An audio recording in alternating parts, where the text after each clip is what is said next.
بسم الله الرحمن الرحيم. جاء الحق وزهق الباطل. صدق الله العظيم.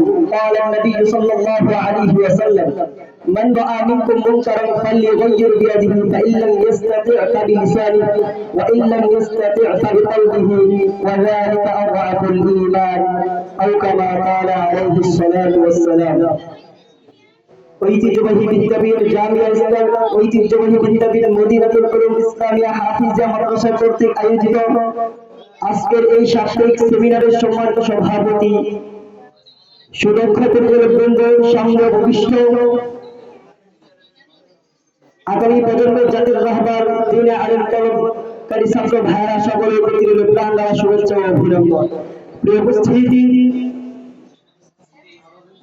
আজকে আমার আলোচনার বিষয় হচ্ছে হকের আগমন ঘটেছে, বাতিল পালিয়েছে। আল্লাহ তাআলা চাইতে একটি বিষয়কে সামনে রেখে সবাই সংক্ষিপ্ত করেছে কিঞ্চিত আলোকপাত করার প্রয়াস করবো। আমার তৌফিক ইল্লা বিল্লাহ। সংগ্রামী সাথী ও বন্ধুগণ, আমার যখনই হক আগমন করেছে তখনই বাতিলের পতন ঘটেছে। পৃথিবীর সূচনা লগ্ন থেকে আজ পর্যন্ত প্রতি যুগে বাতিল যখনই যে রূপ ধারণ করে আসছে, হক তার চাইতে ডাবল, তার চাইতে শক্তিশালী রূপ ধারণ করে আসছে। প্রিয় উপস্থিতি, বাতিলকে নিরসনের জন্য হকের আওয়াজ চলে আসছে। বাতিল যখন হাবিলের রূপ ধারণ করেছে, হক যখন কাবিলের রূপ ধারণ করেছে। বাতিল যখন ফিরআউনের রূপ ধারণ করেছে, হক যখন মুসা কালিমুল্লাহ রূপ ধারণ করেছে। বাতিল যখন নমরুদের রূপ ধারণ করেছে, হক যখন ইব্রাহিম খলিলুল্লাহ রূপ ধারণ করেছে। বাতিল যখন আর অন্যান্য রূপ ধারণ করেছে, হক তার চাইতে শক্তিশালী রূপ ধারণ করেছে। বাতিল যখন আবু লাহাব শয়তান রূপ ধারণ করেছে, হক তখন মুহাম্মদ আরবি সাল্লাল্লাহু আলাইহি ওয়াসাল্লামের রূপ ধারণ করেছে। প্রিয় উপস্থিতি, বাতিল যখন ইংরেজদের রূপ ধারণ করেছে, হক তখন ইংরেজদের বড় বড় আলেম কাসেম নানুতুল্লাহ রাহমাতুল্লাহি আলাইহি, শাইখুল ইসলাম তাওহীদ রাহমাতুল্লাহি আলাইহি, শাইখুল ইসলাম হুসাইন আহমদ মাদানী রাহমাতুল্লাহি আলাইহি রূপ ধারণ করেছে। প্রিয় উপস্থিতি, বাতিল যখন কাস্তাওয়ালাস্তিদের রূপ ধারণ করেছে, হক তখন শাইখুল ইসলাম আল্লামা আজহার রাহমাতুল্লাহি আলাইহি, মুফতি আমির রাহমাতুল্লাহি আলাইহি রূপ ধারণ করেছে। বাতিল যখন গৌর গোবিন্দের রূপ ধারণ করেছে, হক তখন শাহজালাল ইয়ামানি, শাহজালাল মুজাদ্দিদ ইয়ামানি রাহমাতুল্লাহি আলাইহি রূপ ধারণ করেছে। প্রিয় উপস্থিতি, বাতিল যখন ভাস্কর্যের রূপ ধারণ করেছে, হক তখন ইবনে শাইখ আল হাদিস আল্লাহ রাব্বুল রূপ ধারণ করেছে। বাতিল যখনই পৃথিবীর বুকে যে রূপ ধারণ করে আসবে, হক তার চাইতে শক্তিশালী রূপ ধারণ করে আসবে। এটাই আল্লাহ তাআলার ওয়াদা, এটাই পৃথিবীর নিয়ত নাজাত, এটাই পৃথিবীর সৃষ্টির নাজাত এবং নীতি। প্রিয় উপস্থিতি, ঠিক করে বলেন। আজকে বাতিল যে রূপ ধারণ করে আসবে, হক তার চাইতে শক্তিশালী রূপ ধারণ করে আসবে। প্রিয় উপস্থিতি, সম্প্রতি আমরা দেখছি যে এক কুলাঙ্গার, এক নাস্তিক, এক মুরতাদ, এক বেঈমান আমার আল্লাহকে নিয়ে কটূক্তি করেছে, ঠিক কিনা বলেন। আল্লাহর শানে দুষ্টাই করেছে, আল্লাহর কোরআনকে নিয়ে কটূক্তি করেছে, আল্লাহর নবীকে নিয়ে কটূক্তি করেছে।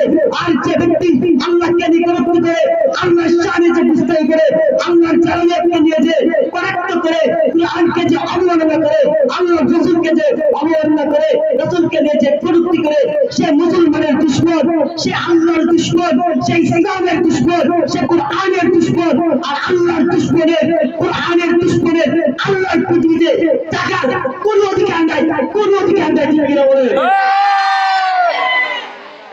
প্রিয় উপস্থিতি, যারা আল্লাহর কোরআনকে নিয়ে কটূক্তি করেছে, যারা আল্লাহকে নিয়ে কটূক্তি করেছে, বাউল আবুল সরকারকে আমি বলি, সে একটা বেঈমান, কুলাঙ্গার, নাস্তিক, মুরতাদ। আর মুরতাদের পৃথিবীতে বেঁচে থাকার কোনো অধিকার নেই, ঠিক কিনা বলে।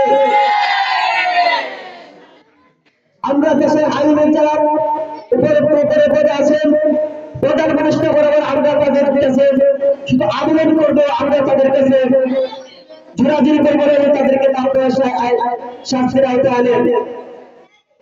আমরা কোন সেকুলারের কাছে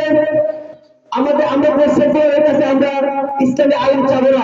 আমরা শুধু আপনারা মুসলমান, এই কথাটা আপনাদেরকে আমরা জানিয়ে দিব। আপনারা মুসলমান হিসেবে আপনাদের ইমানের দায়িত্ব যে পাগল যদি কোনো কোরআনদার, কোনো নাস্তিক, কোনো মুরতাদ আল্লাহকে নিয়ে কটূক্তি করে, কোরআনকে নিয়ে কটূক্তি করে, করে তাহলে তাদেরকে শাস্তি আল্লাহ তাআলা এটা আপনার আমার ইমানি দায়িত্ব, আমি রাষ্ট্রের দায়িত্ব বলতেছি না। এজন্য প্রধান উপদেষ্টা বরাবর বলবো, যদি শাস্তি আওতায় না আনেন তাহলে হাজার লাখো মুসলমান ইমানদার এখনো প্রস্তুত আছে আল্লাহ শত্রুকে, আল্লাহ দুশমনকে তার গদ্দারটা আলাদা করতে প্রস্তুত হয়েছে। কুশমুক্ত তরবারি, কুশমুক্ত তরবারি তারা হাতে নিয়ে বসে আছে। কখন সুযোগ করে, কখন সে সুযোগ করে সে বেঈমানকে, আমল সরকারকে পৃথিবীর বুক থেকে ধ্বংস করে দেবে। প্রিয় উপস্থিতি,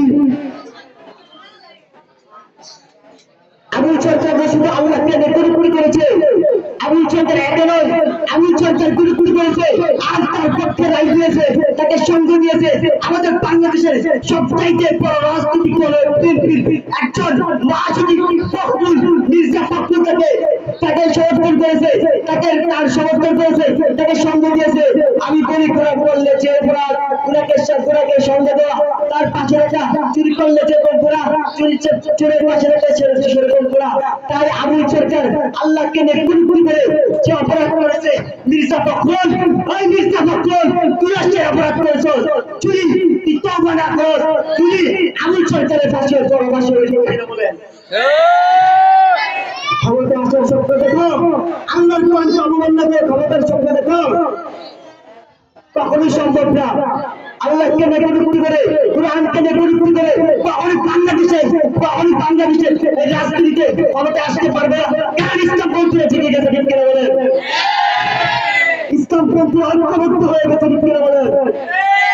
প্রিয় উপস্থিতি, আমি বলতে চাই, ওরে বাংলার তোমার ছোট্ট ভাইরা আমার, তরুণ ছোট্ট ভাইরা আমার, যুবক ভাইরা আমার, তুমি যদি চাইমানটা হতে চাও, নবীর আশিকের রাসূল হতে চাও, তুমি নবীর প্রকৃত উম্মত হতে চাও, তাহলে চহরি ক্ষেত্রে কোন কোরআনদার, কোন নাস্তিক, কোন মুরতাদ আল্লাহকে নেতৃত্ব করছে, আল্লাহর কোরআনকে নেতৃত্ব করছে, নবীকে নেতৃত্ব করছে, মুসলমানের উপর নির্যাতন করছে, জুলুম করছে।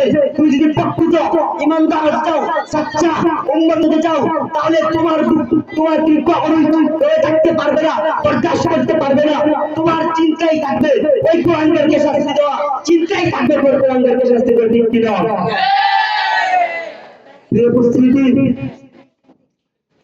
অবশ্যই বলতে চাই, যদি আমল সরকারের অল্প কিছু সময়ের মধ্যে যদি আমল সরকারের শাস্তি আওতায় না আনা হয়, তাহলে আমরা মাঠে নামতে পারবো, ঠিক কিনা বলেন? আমরা আমাদের ইমানি দায়িত্ব পালন করতে মাঠে নামতে পারবো, ঠিক কিনা বলেন? তখন আমরা দেখবো না সরকার কি আইন করেছে, সরকার কি রায় দিয়েছে, সরকারের রায়ের পরও আমরা করি না, আমরা আমাদের ইমানকে বেশি ভালোবাসি সরকারের চাইতে।